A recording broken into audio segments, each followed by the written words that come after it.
नमस्कार दोस्तों, मैं यानी दीपिका एक बार फिर से हाजिर हूँ आपके लिए अपने बचपन की यादों से कुछ हिस्से लेकर, कुछ गुदगुदाते से किस्से लेकर। हम लोग अक्सर देखते हैं और अब तो हम भी खैर उसी दौर से गुज़र रहे हैं जब एक पीढ़ी जो पुरानी पीढ़ी है वो नई पीढ़ी को एक बात ज़रूर बोलती है और अपने किस्से सुनाती है कि देखो हमने अपने बचपन में या अपने यूथ में कितना स्ट्रगल किया है, हमने ये किया, हमने वो किया। और वो चाहते हैं कि जो नई जनरेशन है ना, जो उनसे छोटे लोग हैं, मतलब एज में छोटे लोग हैं, वो इम्प्रेस हो जाएं इन बातों को सुनकर अपने स्ट्रगल के दिन कि हम इस तरह से ऐसे करके हमने पढ़ा, हम आगे बढ़े, ये वो फलाना ढिमकाना, ये हमेशा से होता आया है। मुझे लगता है कि हो सकता है हर हर किसी के अपने अपने स्ट्रगल्स होते हैं, लेकिन जो हमारा बचपन था ना, तो वहाँ पे इस बात में कोई शक नहीं है क्योंकि जो उत्तराखंड के पहाड़ों की, कुमाऊं गढ़वाल की जो भौगोलिक स्थितियां हैं, जो संरचना है, तो जीवन वहाँ मुश्किल ज़रूर था, लेकिन क्योंकि सब एक जैसी स्थिति में थे, कोई ना अमीर था ना गरीब था, जो हालात जो परिस्थितियां थे वो सबके लिए एक जैसे थे, तो हमें कभी लगा ही नहीं कि हम स्ट्रगल कर रहे हैं। तो हम मीलों पैदल और चढ़ाई चढ़ कर के स्कूल जा रहे हैं और वहाँ टपकती छतों के नीचे बैठे हैं। और कई तरह की चीज़ें हमारे पास, ना तो लाइब्रेरी हुआ करती थी, ना अच्छी कोई भी फैसिलिटी जो पढ़ाई के लिए चाहिए होती हैं, या माहौल या कुछ भी। लेकिन हमें कभी लगा ही नहीं कि हम कोई स्ट्रगल करें। और मैं आज भी याद करती हूँ तो मुझे कभी भी वो दिन स्ट्रगल के तौर पर याद नहीं आते। मुझे वो दिन बड़े, मतलब मैं सच कहूँ तो शायद मेरी ज़िंदगी के सबसे अच्छे दिन हैं। तो इससे भी बहुत फ़र्क पड़ता है कि जब समाज में कोई भेदभाव ना हो, आर्थिक स्थिति पे खासकर, जब सब सब एक जैसी ज़िंदगी जी रहे हो ना, तो वो अभाव वाली जो फीलिंग है ना, वो नहीं आती। तो खैर, ये तो ज्ञान ध्यान की बातें, ये तो बहुत होती रहेंगी आगे। आज हम ना किस्से सुनते हैं, है ना। तो क्यों ना याद करें उसी स्कूल को, क्योंकि स्कूल, जैसे कि मैंने हमेशा कहा है कि सबसे अच्छी यादें तो भाई वहीं की हैं। तो स्कूल में जब हम बात करें तो लिखने पढ़ने की, तो लिखने की खासकर जो बात है, तो उसमें मुझे याद आता है, अक्सर मुझे याद आता है कि हम लोगों ने कैसे पढ़ाई करी। खासकर जो शुरू के साल थे ना, पहले हम सबसे पहले घमतप्पा हुए। घमतप्पा वाला एपिसोड आप सबने सुना है और बहुत सराहा भी है। बल्कि मेरे एक दोस्त ने कहा कि वो अब तक की यादों का, मेरी यादों का सबसे अच्छा हिस्सा है जो उसने सुना।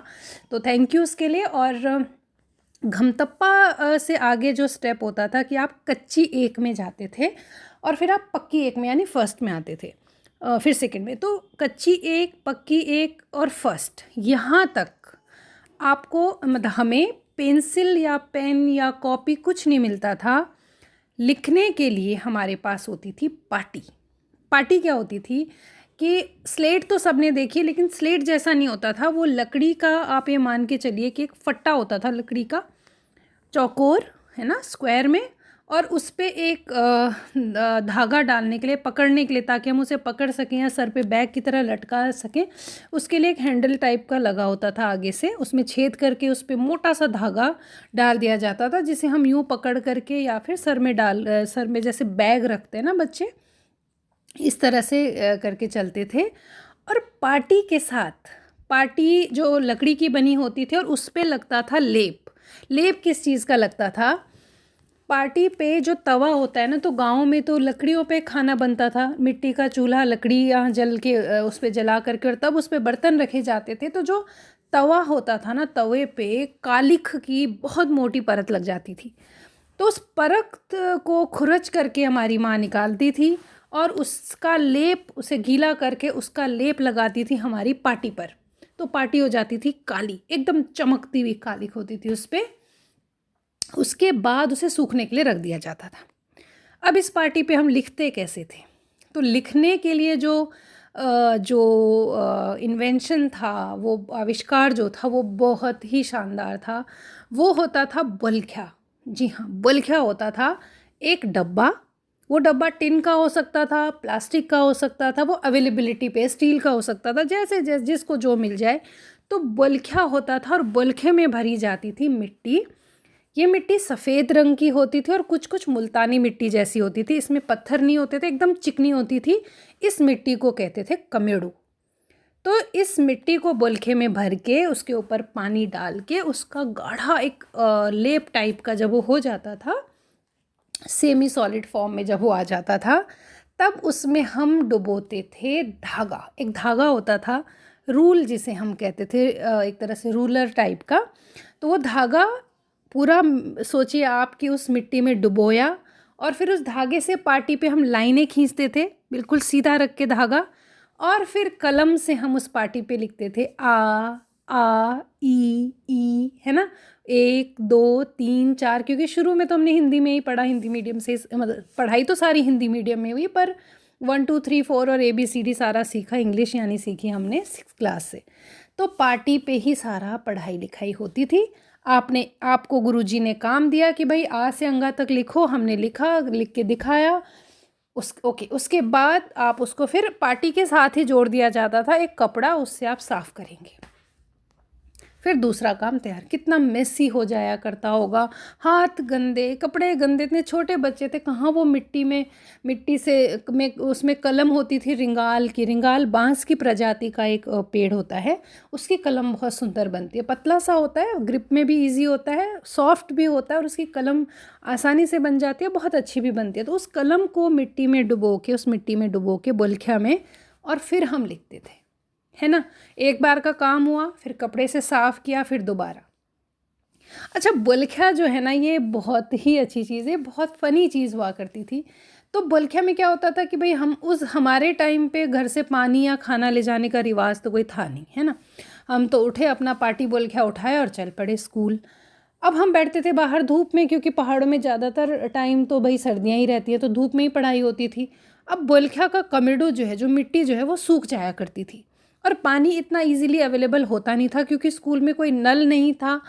स्कूल बीच क्लास से उठ के हम जा नहीं सकते थे, और जो पानी थोड़ा बहुत होता भी होगा तो जो गुरुजी लोगों का जो किचन था, जहाँ वो चाय पानी की व्यवस्था होती थी उनके लिए, वहाँ होता था, वहाँ जाने की हिम्मत हमारी होती नहीं थी। तो अब हम क्या करते थे कि जैसे हम देखते थे ना कि बोलखिया में थोड़ा सा पानी रह गया है, तो हम ना आसमान की तरफ देखते थे, अपना अपना बोलखिया तिरछा करके, कि सर्ग दिदा पानी दे, सर्ग दिदा पानी दे। और क्योंकि हम उसको टिल्ट करते थे, बोलखिया को तिरछा करते थे, तो जो बचा खुचा पानी मिट्टी के अंदर रहता होगा ना, वो सतह पे आ जाता था, और हमें लगता था कि सर्ग दिदा यानी ऊपर आसमान ने हमको पानी दे दिया। तो यही होता है बचपन की, ऐसे छोटे छोटे जादुओं में यकीन करने वाला, और इसीलिए कहते हैं कि बचपन जादुई होता है ना। अच्छा, एक ना बड़ी हैरान करने वाली बात है, और जो अब तो समझ में आ गई है, लेकिन मैं उसे यहाँ पर नहीं बताऊँगी, स्वीकार नहीं करेंगे हम। कुछ लड़कों के, जो लड़के थे हमारे साथ के, उनके बोलखे जब पूरी तरह सूख जाते थे, और सर्गदीदा भी जब पानी नहीं देते थे उनको, तो वो थोड़ी देर के लिए गायब होते थे, और हम देखते थे कि उसके बाद उनके बोलखे लबालब भरे हुए हैं।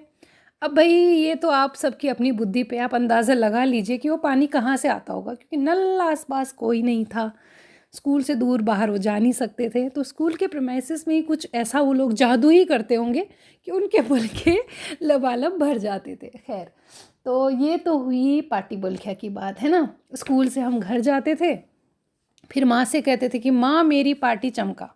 तो बेचारी माँ जो दिन भर की थकी है, तो रात के जब बर्तन धुलते थे, तो माँ के जिम्मे एक और काम हो जाता था कि वो हमारी पार्टी को अच्छे से घिस के पूरा उस पर कालिख वालिख मल के और उसे रख देती थी, ताकि सुबह जब हम उठे तो हमारी पार्टी की चमक जो है वो एकदम शाइनी हो और देखने लायक हो। तो ये था बचपन के शुरुआती स्कूली शिक्षा जो हुई, तो उसमें पार्टी और बोलखिया। और मेरे बाद शायद मेरी बहन आशी ने पार्टी बोलखिया का इस्तेमाल किया। उसके बाद से फिर धीरे धीरे फिर ये बंद हो गया था, फिर कॉपी और पेंसिल का ज़माना आ गया, तो फिर शुरू से ही बच्चों को कॉपी पेंसिल दी जाने लगी। लेकिन मुझे बहुत खुशी है कि हमने वो एक्सपीरियंस किया है, वो रूल खींच करके पार्टी पे मारना, और फिर कलम से लिखना, और कहीं ना कहीं जो वो कलम पकड़ के जो लिखना था ना, उससे उस दौर के बच्चों की जो हैंडराइटिंग थी वो बेहद खूबसूरत हुआ करती थी। तो मेरी क्लास के सब बच्चों की हैंडराइटिंग बहुत सुंदर थी। और कुछ बच्चे जैसे कि चंद्रशेखर और अनीता और इन सब की हैंडराइटिंग बहुत अच्छी थी। मेरी भी ठीक थी, हिंदी में मेरी हैंडराइटिंग आज भी बहुत अच्छी है। उसका श्रेय कहीं ना कहीं उस रिंगाल की कलम, उस पार्टी और उस बुल्ख्या को जाता है। तो बुल्ख्या जो था ये मल्टी टास्किंग के काम भी आता था। हम लोग क्या करते थे कि स्कूल से घर जाते हुए बुल्खे की रेस भी करते थे।